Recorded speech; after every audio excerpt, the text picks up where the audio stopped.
Students, welcome to my YouTube channel Chaitanya classes. और आज Chaitanya class में हम एक्सरसाइज कोऑर्डिनेट ज्योमेट्री की क्लास 10 की नेक्स्ट एक्सरसाइज 7.2 करते हैं। दो फॉर्मूले हैं इसमें जो लगेंगे, बाकी सारी एक्सरसाइज आपने देखा ही था। जैसे फर्स्ट एक्सरसाइज हो गई हमारी, पूरी एक्सरसाइज बस एक ही फॉर्मूले पे डिपेंड थी, वो था डिस्टेंस फार्मूला, है ना। थोड़ा थोड़ा समझना था। ऐसे इसमें केवल दो फॉर्मूले हैं, आप उसे समझ लो तो हमारे पास सारी की सारी क्लियर हो जाए, है ना। तो फर्स्ट फॉर्मूला है हमारा सेक्शन फार्मूला। देखो क्या होता है सेक्शन फॉर्मूले में, समझना है थोड़ा सा। सेक्शन, ये हमारे पास सपोज करो 2 पॉइंट्स हैं ए बी, और इसको कोई भी एक पॉइंट सपोज करिए पी पॉइंट, है ना। इस पॉइंट पे इस लाइन को इंटरसेक्ट करता है। तो हमारे पास ए के जो कोऑर्डिनेट्स हैं वो x1, y1 है, और बी के कोऑर्डिनेट्स हैं x2, y2। और ये जो पॉइंट है जो इंटरसेक्ट कर रहा है, इसके हमने मान लिया कैपिटल X और कैपिटल Y।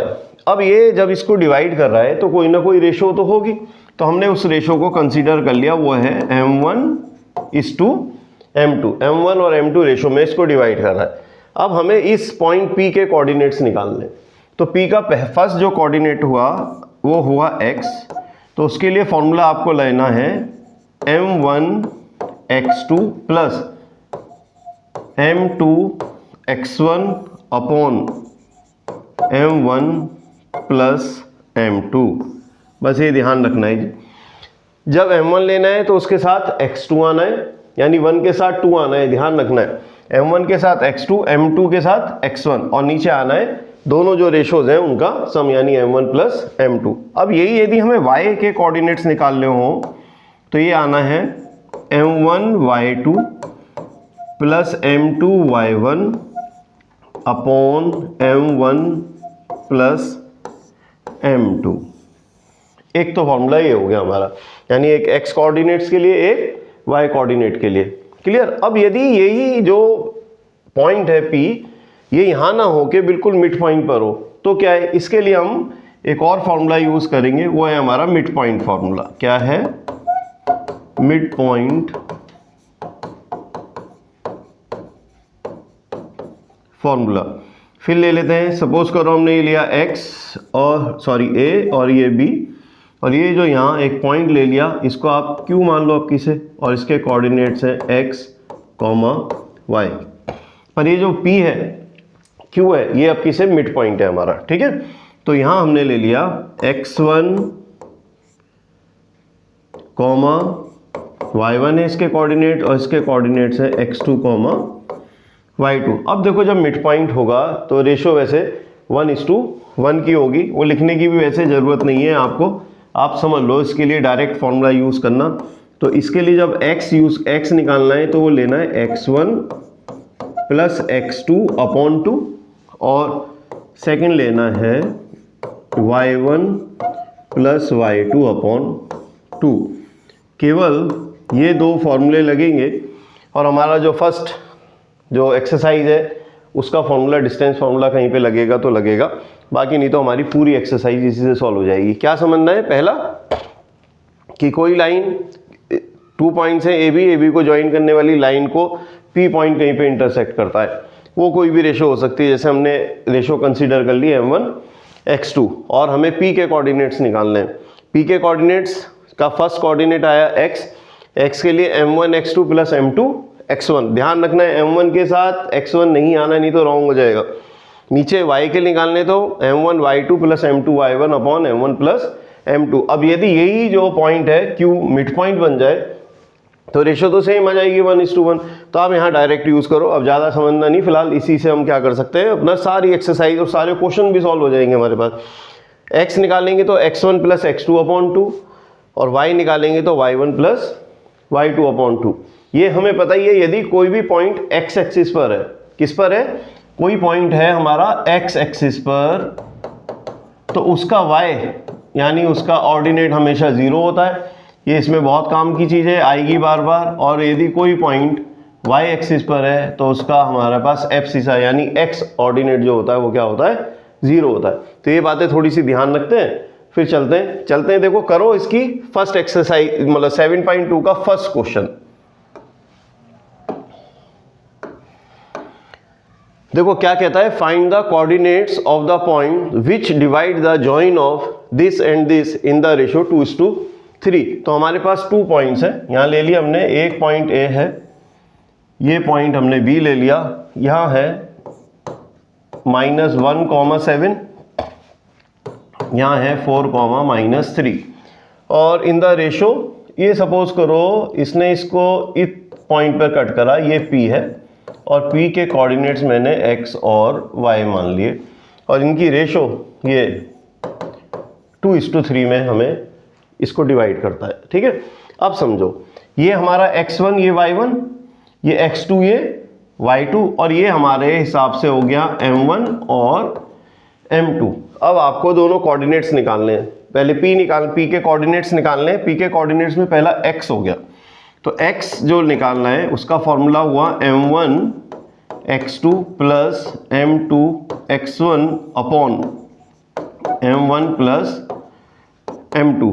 तो m1 बहुत ध्यान से रखना है आपको, 2 इंटू x2 4 प्लस m2 3 और x1 कितना है हमारे पास, -1, और m1 प्लस m2, m1 के प्लेस पे 2 लिख दो और m2 के प्लेस पे 3 लिख दो।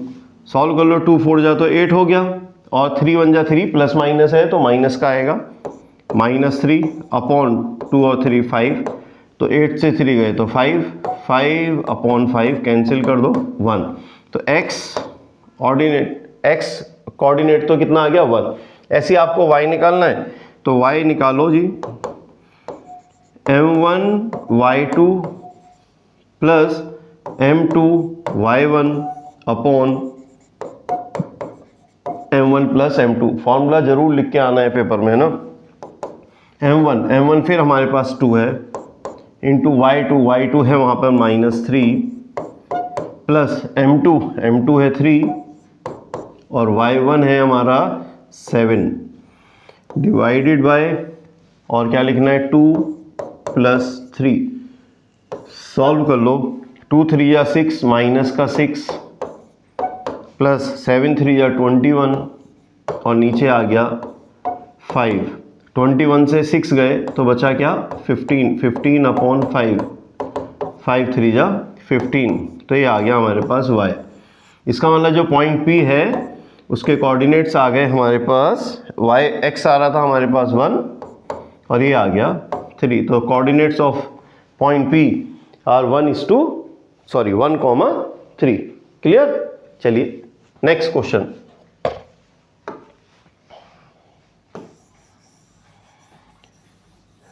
नेक्स्ट क्वेश्चन थोड़ा समझने का है, पर फिर वही डिस्टेंस फॉर्मूले पे बेस्ड है और कुछ नहीं है। देखो क्या कह रहा है हमसे, find the coordinates of the points of trisection. यहां समझना है जो ट्राइसेक्शन का मीनिंग क्या है, जब कोई लाइन 3 इक्वल पार्ट्स में डिवाइड हो। Trisection of the line segment joining 4, -n and -2, 3। तो देखो यदि हमारे पास एक पॉइंट है A और एक पॉइंट है B, यहाँ है 4,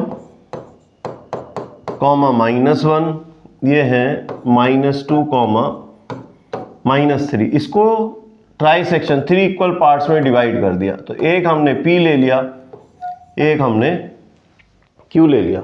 सही है। अब ये तीनों इक्वल पार्ट्स हैं। अब हमें P के भी कोऑर्डिनेट्स निकाल के बताने हैं और Q के भी कोऑर्डिनेट्स निकाल के बताने हैं। तो अब ये कैसे करें यार, चलो P के कोऑर्डिनेट्स को हमने यहाँ मान लिया कैपिटल X1 और कैपिटल Y1, और Q के कोऑर्डिनेट्स को मान लिया कैपिटल X2 और कैपिटल Y2। ठीक है, इसमें हम सॉल्व तो कर लेंगे। सपोज करो हमने P निकालना है, तो P आप निकाल लोगे, पर P निकालोगे जब हम सेक्शन फॉर्मूला लगाएंगे तो उसके लिए चाहिए आपको रेशो तो इसने कहीं बात ही नहीं करी रेशो की। तो अब रेशो कैसे निकालोगे, रेशो समझनी है। देखो बहुत सिंपल है, यदि ये 3 इक्वल पार्ट्स हैं तो ये पार्ट और ये पार्ट इक्वल है। मैं ऐसे ही समझा रहा हूँ, समझ लो जरा। ये x मान लिया, ये x मान लिया, ये x मान लिया। अब हमें P के कोऑर्डिनेट्स निकालने हैं, तो P के कोऑर्डिनेट में ये तो हो गया 1 पार्ट और ये हो गए कितने पार्ट, 2 पार्ट्स, तो जो P की रेशो आएगी, P के लिए जो रेशो आएगी वो बन जाएगी हमारी 1:2। देखो यदि अलग से बना लो और इसको ऐसे लिख लो, यहाँ A ले लेते हैं, यहाँ B ले लेते हैं और यहाँ P कंसीडर कर लेते हैं, तो ये रेशो आ रही है इसके लिए कितनी, 1:2। और यही रेशो Q के लिए क्या आएगी, देखो यहाँ पे Q ले लेते हैं, तो ये रेशो Q के लिए आ जाएगी 2:1। ये बात समझ में आई। चलो तो पहले हम P के कोऑर्डिनेट्स निकाल लें। कोऑर्डिनेट्स ऑफ P, तो P का हमने कोऑर्डिनेट माना था x1, कैपिटल X1, तो फॉर्मूला वही m1 x2 plus m2 x1 upon m1 plus m2। Value put करो, यहाँ m1 हमारे लिए 1 हो गया, m1 x2 हो गया -2 प्लस m2 हो गया 2 और x1 हो गया 4 अपॉन m1 प्लस m2 यानी 1 + 2, -2 को 1 से करोगे -2 और 2 4 जा हो गया हमारे पास 8 डिवाइडेड बाय 3, तो 8 से 2 गए तो 6 अपॉन 3 बचा कितना 2, तो हमारे पास x1 आ गया 2, राइट। अब हम y1 कैपिटल Y1 निकाल लेते हैं। कैपिटल Y1 के लिए फिर formula m1 y2 plus m2 y1 upon m1 plus m2। चलिए जी, मैं यही वैल्यू पुट करता चला जाता हूँ। यहाँ वैल्यू रखी m1 फिर 1 है हमारे लिए, m1 y2 और y2 है -3 प्लस m2 2 और y1 है -1 डिवाइडेड बाय 1 + 2। यहाँ -3 आ गया और यहाँ -2 अपॉन 3। अब ऐसे बहुत सारे स्टूडेंट इस 3 को इस 3 से काट देते हैं, नहीं पहले आप ऐड कर लेना, -5 अपॉन 3, तो ये आ गया हमारा y1, यानी कि हमारे पास जो P है उसके कोऑर्डिनेट्स आ गए, ये पॉइंट P के कोऑर्डिनेट्स आ गए 2, -5/3। ये बात क्लियर। अब आप ऐसी किसके कोऑर्डिनेट्स निकाल दो, आप Q के कोऑर्डिनेट्स निकाल दो। देखो मैं यहीं सॉल्व कर देता हूँ इसको, इसे हटा देते हैं, P का काम खत्म। अब Q के कोऑर्डिनेट्स निकालने, तो हम यहीं पे स्पेस बना लें अपने लिए, ये बन गया स्पेस। Q के कोऑर्डिनेट्स, Q का कोऑर्डिनेट्स था में पहला था x2 के लिए फिर वही formula m1 x2 plus m2 x1 upon m1 plus m2। अब Q की बात चल रही है, Q के लिए रेशो चेंज हो गई हमारी, Q के लिए रेशो हो गई 2:1, तो m1 है हमारे पास 2:2, m1 2 और x1 है 4। सॉरी ये गलत हुआ, m1 x2 लेना है ना, चलो चेंज करते हैं। तो m1 2 हो गया, m1 हो गया 2 और x2 हो गया -2 प्लस m2 है हमारे पास 1 इंटू x1 है 4 और m1 प्लस m1 2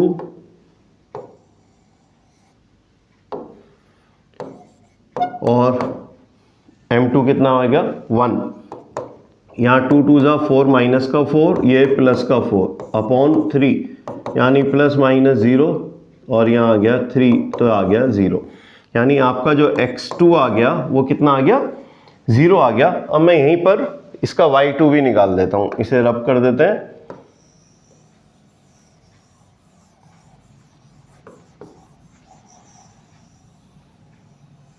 ये x2 हो ही गया हमारा, अब निकालना है हमें Q के लिए y2। तो कैपिटल Y2 कैसे निकलेगा, m1 y2 plus m2 y1 upon m1 plus m2। अब देखिए जी हमारे पास ये आ गया, m1 फिर 2 है हमारा और y2 है -3, प्लस m2 हमारा पास 1 और y1 है -1 अपॉन 2 + 1। बहुत बढ़िया क्वेश्चन है, आता है पेपर में, ध्यान से करना। 2 3 जा 6 माइनस का 6 और 1 1 जा 1 माइनस का 1 अपॉन 3, तो आ रहा है -7 अपॉन 3। ये आ गया हमारे पास y2। तो हमारे जो q था, q के कोऑर्डिनेट्स आ गए, एक आ गया 0 और दूसरा आ गया -7 अपॉन 3। क्लियर? करते हैं question number 4। Find the ratio in which the line segment joining the points this and this. ये दो पॉइंट है, सपोज करो ये पॉइंट है हमारे पास A और ये पॉइंट है हमारे पास B, और इसको इंटरसेक्ट जो कर रहा है पॉइंट, उसके कोऑर्डिनेट्स दे रखे हैं -1, 6। अब ये क्या चेंज हो गया, यहाँ चेंज हो गया कि पहले हमें रेशो गिवन थी और जो पॉइंट इंटरसेक्ट कर रहा था उसके हमें कोऑर्डिनेट्स निकालने थे। अब क्या है, जो पॉइंट इंटरसेक्ट कर रहा है उसके कोऑर्डिनेट्स तो दे रखे हैं पर हमें रेशो नहीं दे रखी, तो थोड़ा चेंज हो गया। अब समझते हैं क्या चेंज है, समझ लो। यहाँ पे लिया हमने A पॉइंट और ये लिया हमने B पॉइंट। A है हमारे पास -3, 10 और B है 6, -8। और सपोज करो इसको कोई पॉइंट P इंटरसेक्ट कर रहा है, इज डिवाइडेड बाय -1, 6, इसके कोऑर्डिनेट्स है -1, 6। अब हमने पढ़ा ही था, देखो भाई ये हमारा कैपिटल X है और ये हमारा कैपिटल Y है। अब रेशो, इसमें हम जब रेशो का सम आए, आपको रेशो निकालना हो तो let the ratio B k:1। हमेशा रेशो को क्या ले लेना आप, k:1 ले लेना। तो हमारे पास ये m1 हो गई और ये क्या हो गई, m2 हो गई। बाकी सब आपको पता ही है, आप सीधा इसमें फॉर्मूला पुट करो। देखो जैसे इसके हमें कोऑर्डिनेट, ये जब हम कोऑर्डिनेट निकाल लेते थे तो यदि हमें पॉइंट x निकालना था तो हमने क्या फॉर्मूला यूज करा था, x m1 x2 plus m2 x1 आ गया और यहाँ आया m1 प्लस m2। अब यहाँ हमें ये जो x है ये तो गिवन है, इसकी जगह पर मैं -1 पुट कर देता हूँ, राइट। और m1 के प्लेस पे k पुट करता हूँ, k इंटू x2 कितना है मेरा, x2 है 6 प्लस m2 है 1 और x1 है -3 अपॉन k + 1। ठीक है, कोई डाउट? अब देखो यहाँ हमने क्रॉस मल्टीप्लाई कर लो, -1 से मल्टीप्लाई करो k + 1 को, और इधर 6 को k से करा तो 6k आ गया और -3 1 जा 3 आ गया। अच्छा मैं उधर ले ही गया, इसको सॉल्व कर लेते हैं जी। -1 से करोगे तो -k और यह -1, यहाँ 6k, यहाँ -3। सॉल्व कर लो, इसको इधर ले आते हैं, -k जब आप ट्रांसपोज करोगे तो -6k हो जाएगा, ये -3, ये ट्रांसपोज करा 1 को इधर तो +1 हो गया, -3 से 1 गए तो बचे -2 और यहाँ क्या बचा, -7k हो गया। माइनस माइनस कैंसिल, k की वैल्यू आ गई 2/7। कितनी आ गई, 2/7। चलो आप y से भी निकाल के देख लो, जो y कोऑर्डिनेट भी तो दिया हुआ है हमें, तो y = होता m1 y2 plus m2 y1 upon m1 plus m2। यहाँ हमें y जो दे रखा है वो दे रखा है 6 और m1 कितना है k, y2 कितना है -8, राइट, और प्लस m2 है 1 और y1 है 10 अपॉन m1 प्लस m2 यानी k + 1। फिर मल्टीप्लाई 6 से क्रॉस मल्टीप्लाई कर दो, यहाँ -8k आ गया और यहाँ आ गया प्लस का 10, तो यहाँ आ गया 6k + 6 -8k + 10, 6k, इसको भी इधर ले आते हैं 8k को और यहाँ 10 - 6 कर देते हैं। 6 और 8 कितने होते हैं, 14k, 10 से 6 गए तो बचा 4, तो k की वैल्यू आई 4/14, तो 2 2 जा और 2 7 जा, रेशो आ रही है, यानी k की वैल्यू यहाँ भी 2/7 है। तो हमने रेशो बतानी थी, तो रेशो हमने क्या ली थी, हमने ली थी k:1। तो k:1 का मतलब है k/1, और के आ रहा है हमारा 2/7, 2/7/1 कितना आएगा 2/7, यानी कि जो आपके पास रेशो आएगी वो रेशो हो जाएगी, कितनी हो जाएगी बेटा 2:7। इसका मतलब ये जो पॉइंट था P जिसके कोऑर्डिनेट्स -1, 6 थे वो इसको 2:7 में डिवाइड कर रहा है। क्लियर?